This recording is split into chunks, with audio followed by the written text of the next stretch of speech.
तो आज हम देख रहे हैं किस तरह से इंग्लिश लैंग्वेज में रिक्वेस्ट की जाती है, हम किस तरह से याचना या प्रार्थना करते हैं।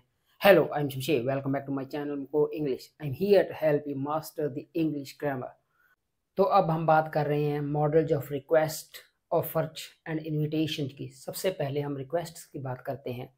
रिक्वेस्ट का मतलब है कि हम किसी को कुछ करने के लिए कह रहे हैं, या किसी को हम कह रहे हैं कि हमारे लिए कुछ करे, या हम किसी से कुछ मांग रहे हैं, तब हम उस चीज़ के लिए विनती कर रहे हैं।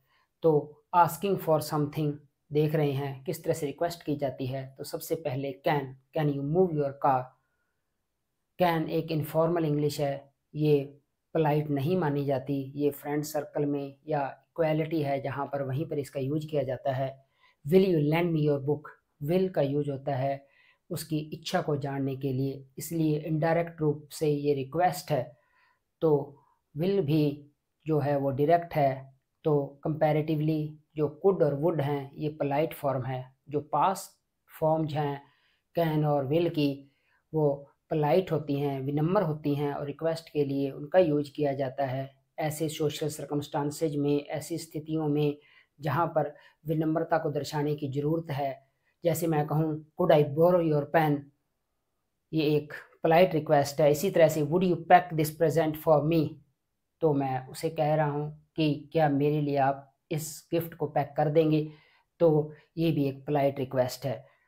परंतु कांट और कुडंट के द्वारा जब रिक्वेस्ट की जाती है, can't you talk a little louder, तो यहाँ पर जो मैं रिक्वेस्ट कर रहा हूँ, सामने वाले व्यक्ति से याचना कर रहा हूँ, वो बहुत ज़्यादा अब्रप्ट है, रुखी है।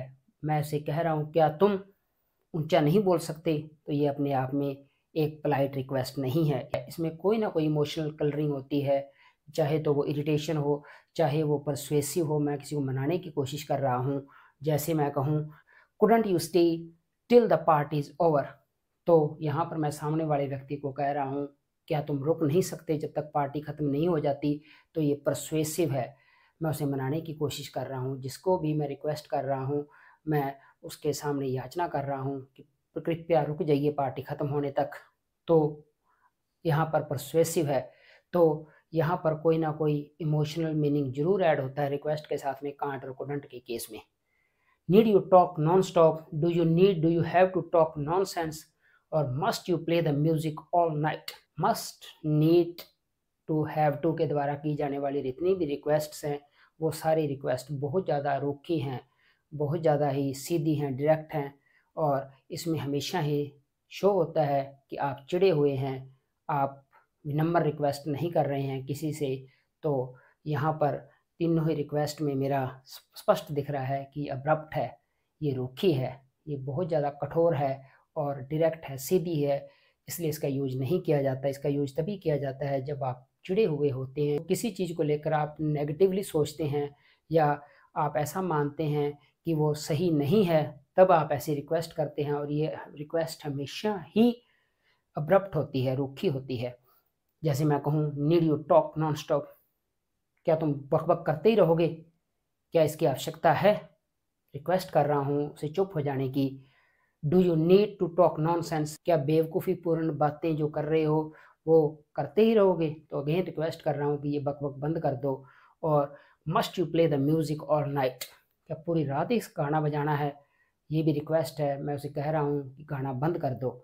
तो ये सारी ही रिक्वेस्ट, जैसा कि आप स्पष्ट देख पा रहे हैं, ये रिक्वेस्ट इस चीज़ को बताती हैं कि जो रिक्वेस्ट करने वाला व्यक्ति है वो चिढ़ा हुआ है, इरिटेट है एक्शन से, इसलिए उस एक्शन को बंद करने के लिए कह रहा है।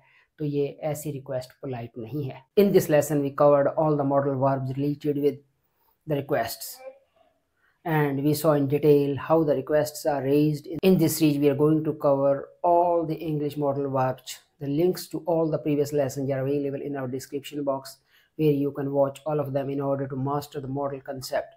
Thanks for watching the video. I hope you really enjoyed it. If you enjoyed it, please like, share and subscribe. Thank you very much again.